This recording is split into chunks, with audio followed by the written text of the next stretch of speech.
नमस्कार। कोविड का दौर अभी थमा नहीं है। नए वेरिएंट ओमिक्रॉन का असर दुनिया के कई देशों में देखा जा रहा है और भारत भी इसको बारीकी से मॉनिटर कर रहा है। जहां कोविड की पहली दो लहरों का जिंदगी और कारोबार पर काफी प्रभाव देखा गया, वहीं MSMEs micro small medium enterprises को खास करके इसकी मार झेलनी पड़ी। ऐसे में इस अनसर्टन माहौल में स्मॉल बिजनेसेस के लिए हम लेकर आ रहे हैं ये खास series, SME express helpline season 2। Series के दौरान कुछ प्रमुख मुद्दों और उनसे जुड़े तमाम पहलुओं पर हम मंथन करेंगे। सीरीज का आगाज ऐसी थीम से कर रहे हैं जिस तरफ मुश्किल दौर में एसएमईज का काफी रुझान देखा जा रहा है। तो आज फोकस होगा डिजिटल ट्रांसफॉर्मेशन पर, क्लाउड पर, मल्टीलैंग्वेज इंटरनेट पर, साथ ही साइबर सिक्योरिटी का भी हम जायजा लेंगे। हमें ज्वाइन कर रहे हैं R Narayan, founder and CEO power to SME, president FICCI C MSME, doctor Ajay Data, founder and CEO data exchange technologies, chairman universal acceptance steering group. साथ ही मौजूद हैं doctor Sanjay Agarwal, chief product officer, quickly technologies. आप सभी का शुक्रिया, थैंक यू फॉर ज्वाइनिंग अस।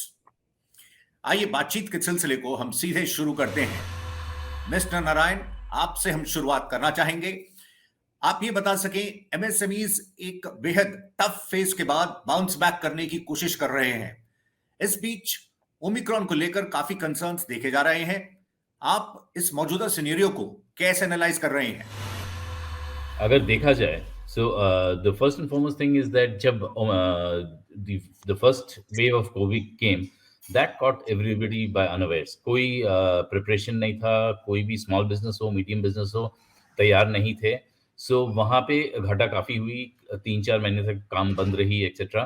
अगर देखा जाए कि सेकेंड वेव जो आया उसमें फिर भी I mean the numbers were very high, the number of deaths were also very high, but the impact on the business was a little lesser than what it was on the first time because एक बार सबकी experience हो गई थी कि इसको कैसे handle करना है, स्टाफ से कैसे काम करवाना है etcetera kind of stuff. In this third wave people while they have dropped their guard a little bit, आजकल थोड़ा खुलेआम घूम रहे हैं, ऑफिसेस खुल रही हैं वगैरह, बट फिर भी at the back of the mind सब कोई तैयार हैं. So the impact of it will be lesser than the first and the second wave. More importantly, in terms of infrastructure, हम काफ़ी तैयार हैं. And in terms of the government schemes, जो credit guarantee scheme हो या ELGS scheme हो वगैरह वगैरह, ये सब काफ़ी financial doors खोल चुके हैं for the MSMEs. So from that thing, I do not expect that this will be as severe, and the MSMEs will be far better braced to face this. And Okay, most sir. importantly, after just the first and the second wave, the most vulnerable MSMEs have kind of closed doors, closed shop. So the more resilient MSMEs are left now. So we should see a much better uh, way of dealing with it. Mister Narayan, pandemic के दौरान दरअसल जहां काफी challenges रहे, लेकिन दूसरी तरफ small businesses में डिजिटल ऑप्शन को इसने फास्ट ट्रैक कर दिया है। इसमें किस तरह की लर्निंग्स रही हैं, क्योंकि पहले काफी हेजिटेशन होती थी, और किस तरह के नए ट्रेंड्स आपने कैप्चर किए हैं? आप क्या शेयर करना चाहेंगे? ग्राउंड से किस तरह का फीडबैक मिल रहा है? सर ऐसा है कि if we step back just before the pandemic also, MSMEs will do nothing that is fancy for their business. What they will do is what is necessary for their business. ये हम सब सोच रहे थे कि ये जीएसटी के time पे एमएसएमईज कैसे इसको झेल पाएंगे, कैसे अडॉप्ट करेंगे. अगर आप देखेंगे over the last 2-3 years, GST adopt भी कर लिया, पे भी कर रहे हैं, पब्लिश भी कर रहे हैं, ई वे बिल भी निकाल रहे हैं, एंड अभी ई इनवॉइसिंग निकाल रहे हैं. So they are getting used to it. So anything that is important for the survival in the business, वो हो रहा है एंड वो हो भी जाएगा.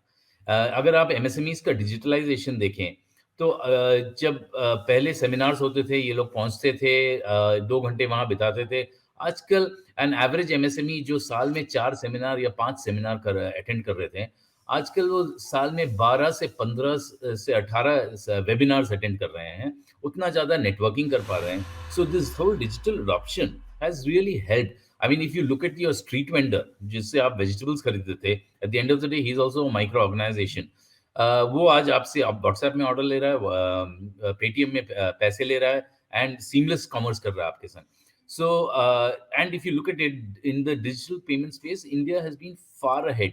in terms of some other countries. And the biggest rider of this wave has been the MSMEs, because I mean they are far more in number, and they have entered the digital platform, and they're thriving in this platform. Other challenges will be there, like how do they set up an online digital presence and so on and so forth. But they are slowly conquering that too, either through a shop in shop or through a larger platform, etc. But we see definite progress there. There are a lot of portals being opened by the government also, just to help MSMEs deal with digital marketing, deal with digital adoption, etc. All of that stuff. So we should see very, very good adaptation happening here. Ajay ji, internet has reach large number of Indians, लेकिन क्योंकि अभी ज्यादातर content English और हिंदी में है, इस वजह से सभी को इसका फायदा नहीं मिल पा रहा है। आप मल्टीलिंगुअल इंटरनेट के रोल को किस तरह से देख रहे हैं? इंटरनेट का दायरा बढ़ाने के लिए, साथ ही एमएसएमईज जो कई क्लस्टर्स रीजन्स में मौजूद हैं, उनके लिए लोकल लैंग्वेजेस के कई फायदे होंगे। अब वो तेजी से ये जो बदलाव हो रहे हैं फास्ट स्पीड पर, एमएसएमईज को उनकी भाषा में वो इंफॉर्मेशन पहुंच पाएगी। साथ ही जो गवर्नमेंट स्कीम्स हैं उनको लेकर भी जागरूकता बढ़ेगी, क्योंकि अवेयरनेस भी एक काफी बड़ा इशू रहा है। अजय जी, बहुत ही इम्पॉर्टेंट और टाइमली ये इशू है। मल्टीलिंगुअल इंटरनेट अपने आप में एक मील का पत्थर साबित होगा आने वाले समय में, जो आज अपन डिस्कशन कर रहे हैं। Government of India and all state governments are very actively realising that. अगर आपने देखा होगा, our prime minister is talking about universities who will teach only in regional languages in the states, create professionals. National language translation mission जो government of India ने नया निकाला है, जिसके अंदर all the government policies of the past and future will be available in all official regional languages. The whole idea of that push is to reach out to the people who do not know English. Internet use करने के लिए लिखना और पढ़ना दोनों आना जरूरी है आपकी भाषा में। अगर आपको पढ़ना समझ में नहीं आता है एक इंग्लिश का डोमेन नेम, तो आपकी ट्रस्टवर्दीनेस, आपकी यूजेबिलिटी और आपकी power of internet goes out of window. और वही चीज अगर आपकी भाषा में लिखी हुई होती है तो ट्रस्टवर्दीनेस बढ़ जाती है, आप उसको एक्सेस कर पाते हैं और उसके पावर को आप यूज कर पाते हैं। इसी के दौरान गवर्नमेंट ऑफ इंडिया ने भारतीय भाषाओं में ऑफिशियल 22 लैंग्वेजेस में डोमेन नेम उपलब्ध कराए हैं। तो आज कोई भी नागरिक आज अपनी भाषा में डोमेन नेम रजिस्टर करा सकता है आपकी भाषा में। तो आपको जरूरी नहीं है इंग्लिश आती हो, डोमेन नेम चाहिए। You can register in English, Hindi, Tamil, Telugu, Marathi, all that stuff. So ये लैंग्वेज बैरियर ब्रेक करने का एक रास्ता है। दूसरा, इसको आगे ले जाने के लिए उन लोगों को जिनको इंग्लिश नहीं आती है, उनको एक्सेसिबिलिटी कैसे दी जाए, उसके लिए ये जो मल्टीलिंगुअल इंटरनेट है, इसमें domain name, content and email address, ये सब सेम भाषा में हो, ये जरूरी है। गवर्नमेंट ऑफ इंडिया इस पे बहुत आराम से लगी हुई है, कॉर्पोरेट इस पे लगा हुआ है। सो ये मल्टीलिंगुअल इंटरनेट का बहुत इंपॉर्टेंट सेगमेंट रहेगा for our economy and every growth. Sanjay ji, ये बता सके, एक तरफ डिजिटल अडॉप्शन तेजी से देखा जा रहा है, वहीं उतनी ही तेजी से साइबर अटैक्स भी बढ़ रहे हैं। What's your analysis with regard to Indian context specifically, Sanjay ji? 2019 के मुकाबले में 2020 में भारत में करीब 3 गुना साइबर अटैक्स बढ़े हैं। अब भारत एक्चुअली एशिया में नंबर 2 स्थान पर है साइबर अटैक्स के मामले में। तो सर्ट्स के अनुसार करीब 12 लाख अटैक लास्ट ईयर हुए हैं, जिसमें कि इंडस्ट्री ने 1.25 लाख करोड़ रुपए जो है उसका नुकसान उठाया है। ये अब तेज़ी से बढ़ रहा है, न केवल भारत में बढ़ रहा है, पूरी दुनिया में बढ़ रहा है। मेरे ख्याल में इसमें 4 कारण हैं इसके। पेंडेमिक की वजह से डिजिटाइजेशन बढ़ा है, जिसकी वजह से ऑनलाइन एक्टिविटी बढ़ी है, उसी अनुपात में साइबर अटैक बढ़े हैं। नंबर 2, पेंडेमिक में सेंटिमेंट जनरली नेगेटिव है, तो नेगेटिव सेंटिमेंट्स की वजह से अटैकर्स उस सेंटिमेंट का काफ़ी फ़ायदा उठा पा रहे हैं। फिशिंग की वजह से काफ़ी नए अटैक्स आपके इन्वायरमेंट में आ रहे हैं। तीसरा, वर्क फ्रॉम होम कल्चर होने की वजह से घर में कंप्यूटर्स ऑफिस की बजाय ज़्यादा एक्सपोज्ड हैं। और चौथा, साइबर जो क्रिप्टो करेंसी का जो राइज हुआ है, उससे अटैकर्स काफ़ी गवर्नमेंट से छिपकर काफ़ी ट्रांजैक्शंस कर सकते हैं। संजय जी, ये बता सकें फिर ऐसे में साइबर सिक्योरिटी काफी अहम है, लेकिन एसएमईज इस तरफ इतना ध्यान नहीं दे रहे हैं जितना एक्चुअली देना चाहिए। वो कभी लिमिटेड बजट्स की बात करते हैं या फिर वो ये भी मानते हैं कि that there are too small for cyber attacks. आपका क्या एडवाइस होगा स्मॉल बिजनेस कम्युनिटी के लिए? देखिए, 1.25 करोड़ रुपए जो एसएमई जो इंडियन इंडस्ट्री ने यूज़ करे हैं, उसमें से अधिकतर एसएमईज का ही लॉस है। अधिकतर लॉस एसएमईज का है। जो अगर आप छोटा बिजनेस हैं, 3 से 40 आपका गैराज है, 30 से 40 वर्कर्स हैं, कार फिक्स करते हैं आप, कंप्यूटर्स की यूज़ करते हैं पेरोल के लिए, इन्वेंट्री के लिए, पार्ट ऑर्डरिंग के लिए, तो आपके कंप्यूटर्स कॉम्प्रोमाइज़ हो जाते हैं और अटैकर आपके डेटा को एन्क्रिप्ट कर देता है और फिरौती मांगता है 2-3 लाख की, 4 लाख की, लाखों रुपए की। आप बिज़नेस को कंटिन्यू करने के लिए वो फिरौती देते हो। इसी तरह से अगर आप अस्पताल हैं, आप पेशेंट्स के रिकॉर्ड को स्टोर करते हैं, इनवॉइसेस को स्टोर करते हैं, पेरोल को स्टोर करते हैं। अगर अटैकर आपके डेटा को चुरा लेता है और इंटरनेट में एक्सपोज करने की धमकी देता है, अगर वो डेटा पेशेंट का डेटा अगर इंटरनेट में जाता है तो पेशेंट को ऑब्वियसली बीमारी उसकी पब्लिकली एक्सपोज होती है, उससे काफ़ी नुकसान पहुंचता है, अस्पताल की रेपुटेशन को लॉस होता है, तो आप पे करते हो। अनफॉर्चुनेटली इसी तरह से स्मॉल बिजनेसेस इस चीज़ों से बचे हुए बिल्कुल नहीं हैं। बड़ी राइट संजय कंपनियां जी। बल्कि ज़्यादा बची हुई हैं और स्मॉल बिजनेसेस बहुत ज़्यादा एक्सपोज हैं। आप देख रहे हैं एसएमई एक्सप्रेस हेल्पलाइन। फिलहाल वक्त ब्रेक का है, हम जल्द लौटेंगे।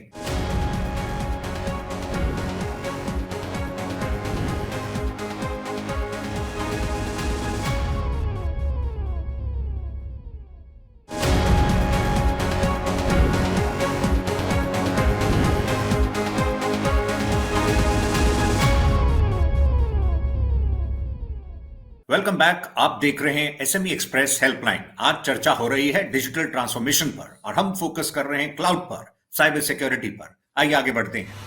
Mister Narayan, cloud computing is changing the way business was being done. Cloud के जरिए इजी एक्सेस है, कस्टमाइजेबल ऑफरिंग्स हैं, यहां तक कि SMEs can pay for IT as they consume it, और जैसे वो ग्रो करते हैं उसके साथ वो अपग्रेड भी कर सकते हैं। So is cloud actually creating a more level playing field between large and small businesses? आपका क्या मानना है सर? सर, अगर आज से 10 साल पहले की बातें करते हैं तो एंटरप्राइज SaaS या कोई enterprise level CRM was something that an MSME कभी सोचता भी नहीं अपने इन हाउस लगाने के लिए। वो होती थी बड़ी बजट आइटमें जो बड़ी बड़ी कंपनियां ही लगा सकती थी kind stuff. But what cloud has done is cloud has personally touched you. Like what has happened is whether on whatever phone you're using, you started backing up things on the cloud. And as your personal experience, आपने देखा है कि जो भी मैं backup करता हूँ वो सेफ है, वो सिक्योर है, etcetera kind of stuff, right? So आपको धीरे धीरे क्लाउड पे विश्वास आना शुरू हो गया। इस पर आपने देखा कि एक्चुअली पे what you use kind of marketing formulas निकल गए हैं। So today your computing services are available in the cloud as and when you want it, and आपकी बिल भी इतनी बड़ी नहीं होती है, एंड आपकी सिक्योरिटी भी काफ़ी ज़्यादा होती है। आज के दिन में the cloud provider takes care of all that things, and ये सब अपने मोबाइल की एक्सपीरियंस के जरिए ये एमएसएमई सारा सीख चुके हैं, एंड देयरफॉर ये काफ़ी आई मीन बिना सोचे ही इस क्लाउड की ज़माने में ये घुस पा रहे हैं। एंड द मोस्ट इम्पोर्टेंटली जो फाइनेंशियल डिफिकल्टी थी कि इट वाज वेरी एक्सपेंसिव, वो भी चला गया है। राइट मिस्टर नारायण, ये क्लाउड प्रोवाइडर की जहां तक बात है, इस तरफ आगे बढ़ते समय इस वक्त कॉल लेते समय जो स्मॉल बिजनेसेस हैं, एसएमईज किन फैक्टर्स को ध्यान में रखें एक फाइनल कॉल के वक्त? The most important thing according to me is the respectability of the brand that is offering you the cloud services. अब while you go to your local network provider and आपको बहुत down time भी मिलेगा and security का आपका कोई you don't have any guarantee. When you go to a large company who is willing to compete with even smaller providers, so sticking to a brand gives you more comfort. The second part of it, the story is also when you go to these larger brands, anybody trying to hack them are actually going at the large enterprise. कोई एक बड़े brand के पास जाके एक SME की दुकान hack करने का कोशिश नहीं करता, because अगर उसे हैक करना ही है, the level of security he has to work with, he will hack the larger enterprise. Ajay ji, आप ये बताएं, जो 3 मेन क्लाउड सर्विस ऑफरिंग्स हैं, infrastructure as a service, platform as a service and software as a service, इसके लिए internet की जरूरत रहती है और लैपटॉप, स्मार्टफोन्स, टैबलेट्स के जरिए आप काम कर सकते हैं. How are you seeing the role of cloud in actually transforming businesses? आप अपने व्यू शेयर कर सकें. देखिए, cloud is a way to go, way forward for every MSME. 2-3 फायदे डायरेक्ट नजर आते हैं. वन, आपको जो इन्वेस्टमेंट है इन टेक्नोलॉजी प्रोडक्ट्स, चाहे वो सर्वर्स हो, राउटर्स हो, फायरवॉल्स हो, स्विचेस हो, उन सब से आपका काफी ऑन प्रमाइज आपको डिप्लॉय करने की दरकार नहीं होती है. आपका वो सारा इन्वेस्टमेंट बच जाता है, क्योंकि आप एक क्लाउड के ऊपर आप अपना सारा सेटअप लगे हैं. क्लाउड वाले को वो इन्वेस्ट करना है, तो वो उस इंफ्रास्ट्रक्चर को शेयर करता है और वो बहुत लोगों में बांटता है उस इंफ्रास्ट्रक्चर को, तो आपको भी मिल जाता है उसमें. That is point 1. पॉइंट 2, आप उतना ही पे करते हैं जितना आपको यूज करना होता है. सारा का सारा सोल्यूशन मैनेज होता है. इसमें एक ही बात मैं ऐड करना चाहूंगा, जब भी आप किसी क्लाउड सर्विस प्रोवाइडर को देखें या जाएं, उसमें एंट्री जितनी ईजी होती है उतना ही एग्जिट भी ध्यान रखें. कभी आपको एग्जिट करके कहीं और शिफ्ट करना हो तो कहीं आप फंस नहीं जाएं, या उसमें इतना इंटीग्रेट नहीं हो पाए कि आपको वहां पर बहुत ज्यादा पेमेंट करना पड़े और आप उससे कभी निकल ही ना पाए. ये एक इंपॉर्टेंट एस्पेक्ट होता है जो आपको ध्यान रखना चाहिए. अजय जी, ये भी बता सकें, जहां तक रेवेन्यू ग्रोथ पर इम्पैक्ट की बात है, उस फ्रंट पर आप कुछ शेयर कर सकते हैं, digitally engaged versus offline SMEs की जहां तक बात है. नहीं, देखिए, I think digitally engaged people have grown and Covid से उनको ज़्यादा हर्ट नहीं हुआ है, क्योंकि वो कंप्लीट डिजिटली थे. और अपन सब जानते हैं कि चाहे वो छोटी कंपनी जो घर घर से खाना सप्लाई कर रहे थे, फ्लावर सप्लाई कर रहे थे, मेडिसिन सप्लाई कर रहे थे, ट्रीटमेंट सप्लाई कर रहे थे, दे survived. Those who did not, they dependent on the customer to come on their shop, they did not work, and वो उनको 4-6 महीने लगे कि हम तो पीछे रह जाएंगे, and they have to move in the direction. Digital is the definitely adoption is required for making yourself future proof, because ये pandemics तो आ सकते हैं, दोबारा भी आ सकते हैं, we don't know, but are you prepared? Is your company prepared? तो एक MSME को जरूर ध्यान रखना चाहिए कि डिजिटल अडॉप्शन साथ में जरूर रखे और डिजिटल हुक उसमें जरूर रखे. अपने कस्टमर से संवाद, वेंडर से संवाद, उनसे बात करना, वीडियो कॉन्फ्रेंसिंग को अडॉप्ट करना, क्लाउड को अडॉप्ट करना, अपने सर्विस को अडॉप्ट करना, ई कॉमर्स अडॉप्ट करना, ये सब उसके पास में व्यवस्था होनी चाहिए जितना वो कर सकता है. ये बहुत जरूरी है फ्यूचर प्रूफ करने के लिए अपना. संजय साहब, जैसे आप साइबर सिक्योरिटी का मेंशन कर रहे थे, ज्यादातर एसएमईज कुछ ये बेसिक सिक्योरिटी कंट्रोल्स ही यूज करते हैं. साइबर सिक्योरिटी की तरफ वो अपना पहला कदम, फर्स्ट स्टेप कैसे रखें और इस प्रोसेस को कैसे प्लान करें? कुछ आप टिप्स देना चाहेंगे, सम डूज एंड डोंट्स? या देखिए, अटैक्स जो हैं कई तरह से होते हैं, 3 तरह से होते हैं. एंड पॉइंट में पुराना सॉफ्टवेयर लगा हुआ है, या फिर आपके जो अटैक ईमेल के द्वारा है, आप फिशिंग लिंक है उसमें आपका, या फिर आपने ईमेल से या कोई वेब से कोई फाइल डाउनलोड कर लिया जिसमें वायरस है. तो मैं एसएमईज को एडवाइस करूंगा कि वो अपनी डिवाइसेस को प्रोटेक्ट करें, अपने नेटवर्क को प्रोटेक्ट करें, ईमेल सिस्टम्स को प्रोटेक्ट करें और साथ में अपने स्टाफ को ट्रेन करें. नारायण साहब, सरकार ने एमएसएमईज को सपोर्ट करने के लिए पिछले दिनों कई तरह के कदम उठाए हैं. अब आप किस तरह के और स्टेप्स की उम्मीद कर रहे हैं? स्मॉल बिजनेसेस को कैसे और हैंड होल्डिंग उनकी की जा सकती है? मैं डिजिटाइजेशन से संबंधित, but I will take a step away from it to talk about the real problem that the MSME faces. Today, if you ask him, any MSME, what is his biggest problem, सबसे बड़ी problem क्या है, तो वो number 1, number 2, number 3 में एक ही चीज लिखेगा, working capital, delayed payment, working capital, delayed payment, working capital, delayed payment. So raw material is of course there, but if you don't have the money, you don't even have the ability to buy the raw material. हम सरकार के संग बात कर रहे हैं as Vicky, as part to SME, also saying that अगर automatic posting हो, 2 चीजें हो जाए कि जीएसटी के पोर्टल से ऑटोमेटिक पोस्टिंग हो जाए ट्रेड्स के प्लेटफॉर्म पे, सो सारे बिल्स अवेलेबल हो जाएंगे. ये दूसरी प्रॉब्लम यहाँ है कि कॉर्पोरेट्स अपने बिल एक्सेप्ट नहीं करते हैं प्लेटफॉर्म में. सो अगर ये दूसरी मांग यही है कि अगर आप ये बिल्स 7 डेज में ऑटोमेटिक एक्सेप्टेंस का स्टेट दे दें, अनलेस कोई कॉर्पोरेट आके स्पेसिफिकली बोलता है कि मुझे ये बिल एक्सेप्ट नहीं करना है. In that case what happens is suddenly India's working capital problem will just drop by 70 to 80%. Ajay ji, कुछ देर पहले साइबर सिक्योरिटी की इंपॉर्टेंस पर बात कर रहे थे। आप स्मॉल बिजनेसेस को क्या है आपकी तरफ से एक मैसेज होगा? देखिए, जब भी आपके पास में कोई भी लुभावना ऑफर आता है कि किसी मल्टीनेशनल का चाचा मर गया है, आपको पैसा देना चाहता है, आपको लिंक आया है जिससे आप रिच बन सकते हैं, आपको पैसा आता है कि आपको पैसा मिल जाएगा, आप इसको फिल कर दीजिए। ये आप मान के चलिए, कोई भी जना आपको रिच बनाने के लिए वर्ल्ड में नहीं बैठा है, वो कुछ ना कुछ आपसे लेना चाहता है। ये फंडामेंटल है और उस फंडामेंटल को दिमाग में रखना चाहिए एक एमएसएमई को। दूसरी बात, जितना भी इंफ्रास्ट्रक्चर उसके ऑफिस में लगा हुआ है, उसको पायरेसी से बचें, उनको कॉपीड सॉफ्टवेयर्स ना रखें, हमेशा पैच रखें, उनको अपडेटेड रखें, लाइसेंस रखें, ये बहुत ज़रूरी है। Sanjay ji, finally we would just like to take a comment. तो इंडस्ट्री में एक बहुत बड़ी शॉर्टेज है साइबर सिक्योरिटी प्रोफेशनल्स की। पेंडेमिक की वजह से ये शॉर्टेज और भी ज़्यादा एक्यूट हो गई है, क्योंकि अब पूरी दुनिया की कंपनियां जो हैं साइबर सिक्योरिटी प्रोफेशनल्स को उन्होंने सब जगह से हायर कर लिया है। इससे एसएमईज को और ज़्यादा दिक्कत का सामना करना पड़ रहा है। इतना ही समय था। हम आप सभी का शुक्रिया करना चाहेंगे। Mister Narayan, thank you. Ajay ji, आपका भी धन्यवाद। संजय साहब, शुक्रिया। और चलते चलते हम मशहूर फिजिसिस्ट स्टीफन हॉकिंग्स की बात कहना चाहेंगे। However difficult life may seem, there is always something you can do and succeed at. इसमें कोई दो राय नहीं है कि वक्त चुनौतीपूर्ण है, तो फिर हालात वो ना रखें जो हौसलों को बदल दे, बल्कि हौसला वो रखें जो हालातों को बदल दे। अगले हफ्ते एसएमई एक्सप्रेस हेल्पलाइन सीजन 2 में हम चर्चा करेंगे एमएसएमई से जुड़े एक और अहम मुद्दे पर। फिलहाल नमस्कार।